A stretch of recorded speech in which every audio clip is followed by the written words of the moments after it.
That was actually, I gave this beacon talk about 6 months ago, and I took the bearing out of it because there is a video that we have that we're not going to have time to show, but there's a video that shows the bearing and tells the story. It's available on YouTube, but the title of it doesn't refer to Mount Diablo. The title is There for the Future. So if you try to find, Diablo Beacon or something like that, or Pearl Harbor survivors, none of it's going to come up. The title is There for the Future, and you can find it there. Or go to Save Mount Diablo's website, and the video is there, and it'll tell the story. But anyway, the beacon rested on a ball bearing that is not visible nor serviceable unless you take the beacon apart, meaning lift the whole top of it off. And we finally did that again in Rex's warehouse, and we looked at the beacon. It's about 5 inches in diameter. For those of us that remember the old bikes, remember new departure brakes? The old foot brakes on your bike? New departure? They made the bearing. And we looked and said, well, how are we going to get this bearing off? This is a big bearing. And I said, well, geez, I got a bearing puller in my toolbox, but it's not that big. And I got a torch, I can heat it, but we'd already worked with Shell with a crane, and they said, hey, you guys need anything else, you let me know. We called them up, and the head of their machine shop came out and looked and said, oh, we can get that off. And the next day, they brought out a couple of machinists and their pullers and their torches and so on. And Blinkit was... Yeah, they had everything. And the next thing you know, the bearing was in my hand, warm. For those that like bearings, it was a single row ball bearing, nothing special about it at all, unsealed, with the skeletons of 9 zillion earwigs in it. And we looked at it and said, well, we're not putting that back in. What are we going to do? And the guy from Shell said, well, let me take that back to the shop and see what I can do for you. And Dick and I looked at each other and said, this is the bearing. This is the only one. And we went, okay. And they called us a couple hours later and said, yeah, I've got them on the shelf. Do you want a sealed or non-sealed? So not only did Shell contribute the crane and the riggers, they contributed the bearing. So it now has a sealed bearing in it, same shape and size and everything. And you can push it around, you can push that whole beacon around with your finger. Thank you, Shell. So, in any case, thank you all for listening to all this. It really has been a wonderful project in so many ways. Chance to meet all of you, of course, has been a great experience for so many of us. This is America's greatest generation, as we know. Thank you.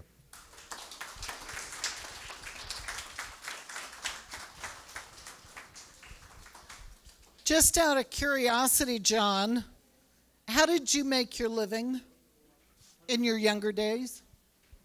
How did I? What was your profession? I'm a mechanic. No.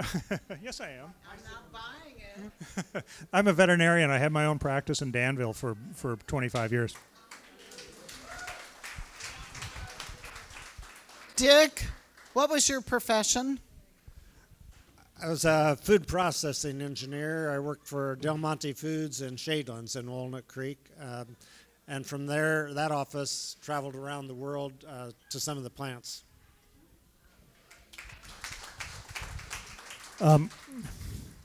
So you're actually looking at Dr. Heron and Dr. Gallagher. Dick has a PhD in engineering.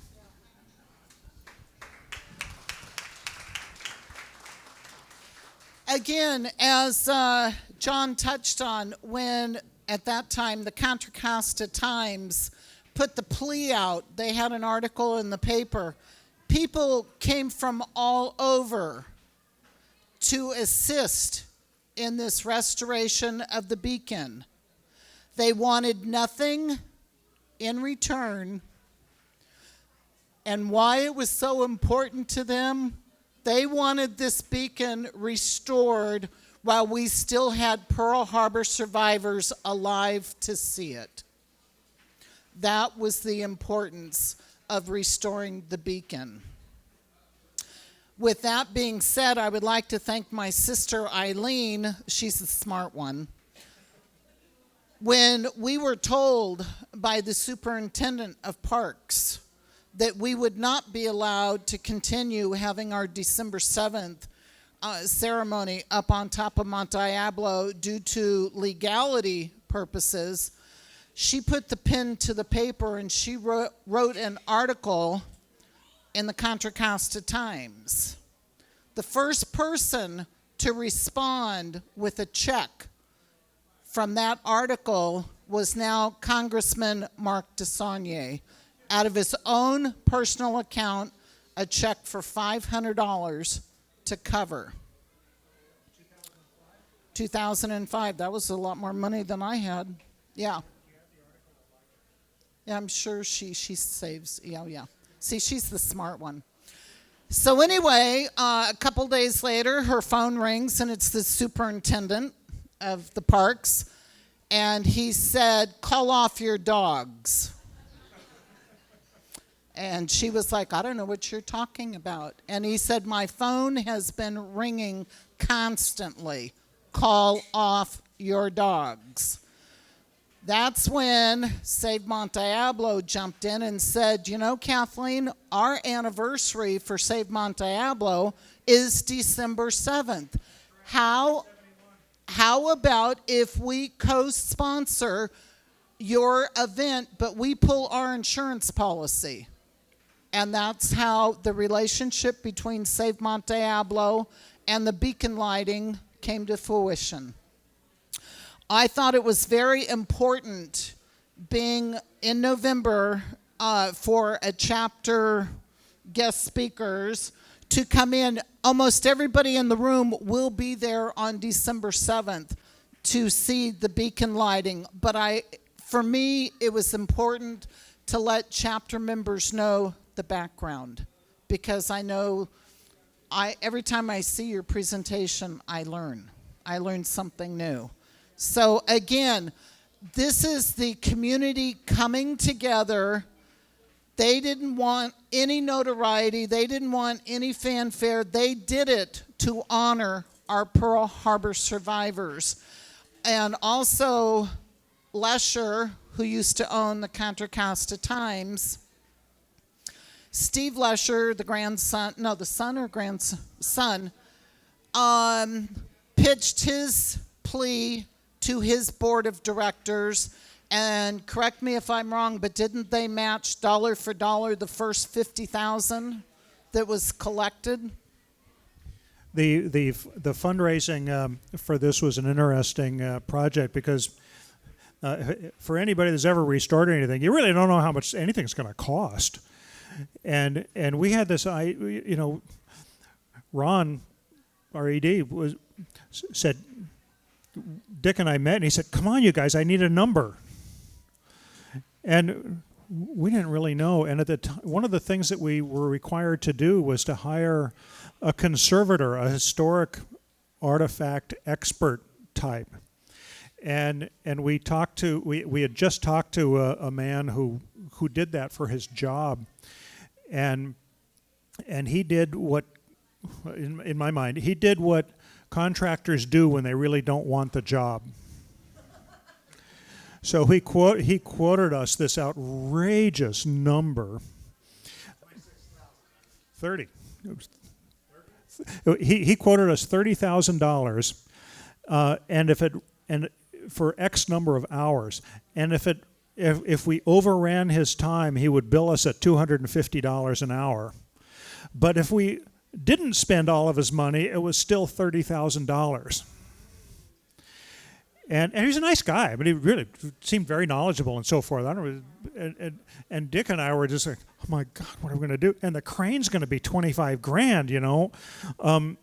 And so Ron said, "Okay, I got a number. We're going to ask for $100,000." And we went,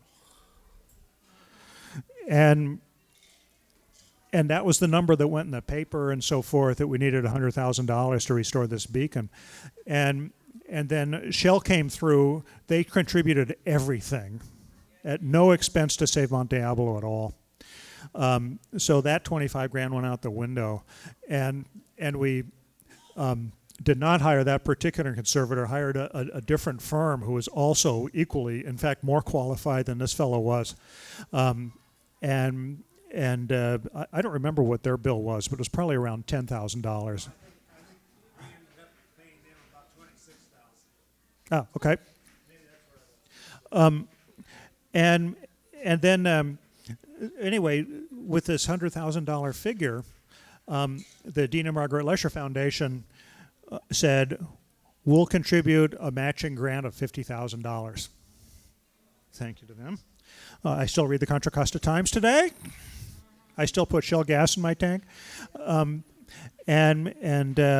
Needless to say, though, with the contributions and people, the community coming out of the woodwork to get this done, yes, of course, we finished the project way, way under budget and on time. I remember I tried not to get too much involved in the fundraising aspect of the project, but I know Ron was trying to get up to that $50,000, and Chevron did come to him and said, how much do you need to get to the top? And they said, we'll give you that. So Chevron came through. They didn't have to go through their legal department for that. Back to the legal department, one of our great volunteers for Save Mount Diablo that Dick and I work with regularly, Bruce, is a retired geologist from Chevron, and I was telling him this story about trying to get the contract out of Chevron. He said, oh my God, it didn't go to the legal department, did it? That's a black hole. That's what he said. So Shell came through. Again, a round of applause for our Beacon Boys.